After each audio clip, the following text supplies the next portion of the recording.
What's the significance of the Friday prayer? Like you said, it's the Friday prayer. What's the difference? Like, is it a prayer for every day, or is like Friday prayer something significant for that? Sure. So the question is, what is the significance of the Friday prayer? So Muslims, we pray 5 times a day. All right. As I mentioned, the times of the prayer. So we pray 5 times. On Friday, the afternoon prayer is preceded by the Friday sermon. And every male Muslim, it's an obligation for every male Muslim to come in the mosque and pray. Our sisters, our Muslim sisters, they're encouraged to come, they could come, or if they have other obligations like children and household, they will still get the reward praying at home. So the significance of the Friday prayer is that the whole community should come and be reminded about the Creator, about the obligations as I mentioned up there, and about the do's and the don'ts, and our responsibility not only to the Creator or to our families, but to humanity.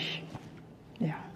I have one question. Are you also the guest who came? Yeah, I was every one of you.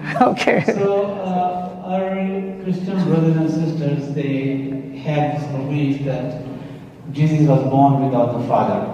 For that reason, they take him as a son of a God. So what does Islam say about it? Okay.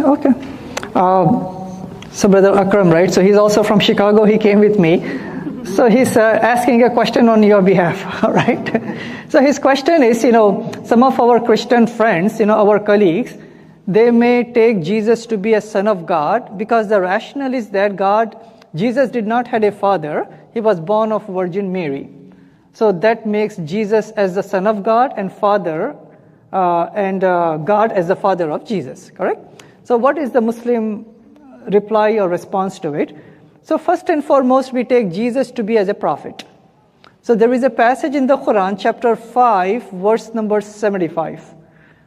So that says that Jesus was no more than a prophet, and many prophets passed away before him, and his mother was a pious lady, a truthful lady, and they both used to eat. So what God is saying is that anyone who eats or dependent on food cannot be God, right? So that's the Islamic Quranic reasoning. So we take Jesus to be as a mighty prophet. Secondly, we also, so this is one of the commonalities that we have between the Christians and the Muslim faith, is that we say that Mary, she was a virgin when she gave birth to Jesus. So that is described in chapter 19, chapter 3, and other places. So that's important article for us to believe that she was a virgin.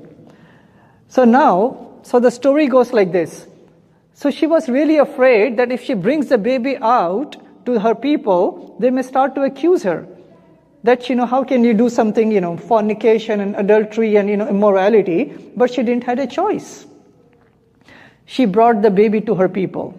And in fact, they started to accuse her, pointing fingers at her. How can you do something like this? You're from a noble, lineage. Why did you do something like this? What can she say? There was no DNA test, right? How can she? There's no way that she can prove herself. At that point, she remained silent, and baby Jesus, he started to speak. Wow. And you may be wondering, come on, tell me, what did he say, right? What did he say, right? Suspense.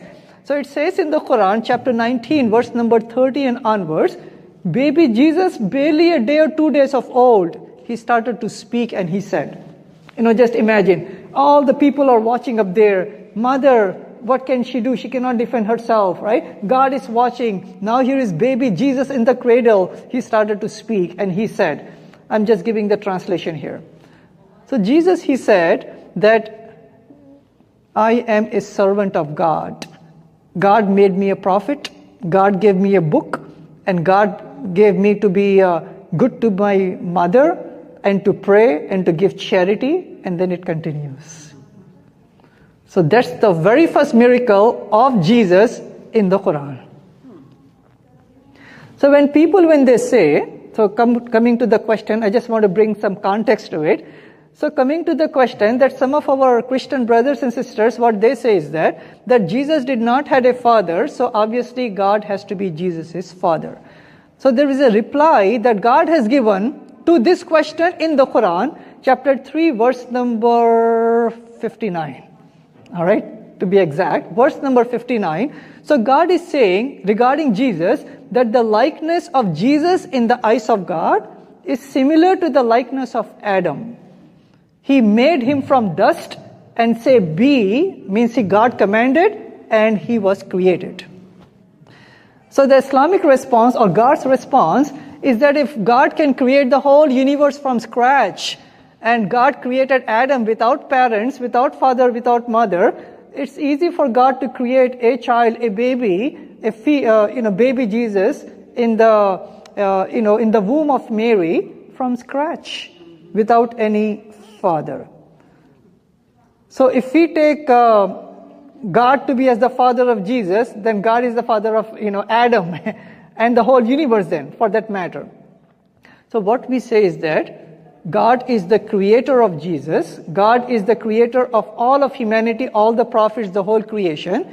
Jesus did not have a father, but he only had a mother. So that's the Islamic response to it, that he's similar to who Adam was.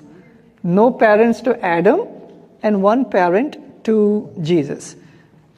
It does not make Adam as a bigger, son of God just because he does not have a parent. He's still a prophet, he's still a human, and he's still a person who propagated the faith of monotheism to his people. Good question. Let's get more. Yes. So one of the questions that we're asking all of the communities that we visit is, what does it mean to be a good neighbor, especially in a multicultural and religiously diverse world? Very good, very good. Should I repeat my whole sermon again? No? Good. Yeah, thank you. So the question is, what does it mean to be a good neighbor? First and foremost, so there are so many passages in the Quran, like chapter 2 of the Quran and many passages that speaks about how Muslims should be the best neighbors. Along with that, there is a statement from Prophet Muhammad, peace be upon him.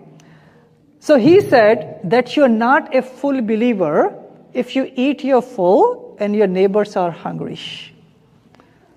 So it's not enough for me to be next to a person and just know who the person is. I need to know them to such an extent that I need to know the needs that they have.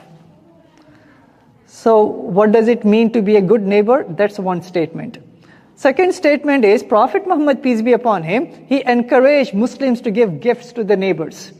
And by the way, when I'm saying neighbors over here, I'm not limiting the neighbors to a Muslim neighbor. The Prophet did not say a Muslim neighbor be good to them. It could be any neighbor. And Prophet Muhammad, peace be upon him, he used to have neighbors from polytheistic faith, pagan faith, and Jews and Christians, and obviously Muslims. So to any neighbor, we are supposed to be the best. And secondly, for the neighborhood, obviously Islam wants us to enjoin good and forbid evil. Means if we see something good in the neighborhood, we are supposed to join with good neighbors and multiply the goodness. If we see something wrong, we should work with the authorities and the good-minded people with God's guidance to forbid that evil and to suppress that evil. So a Muslim cannot be just minding their own business in their own homes with their own families. A Muslim should be an active person out in the neighborhood, engaging, interacting with the neighbors to find out the needs of the neighbors and to fulfill the needs of the neighbors.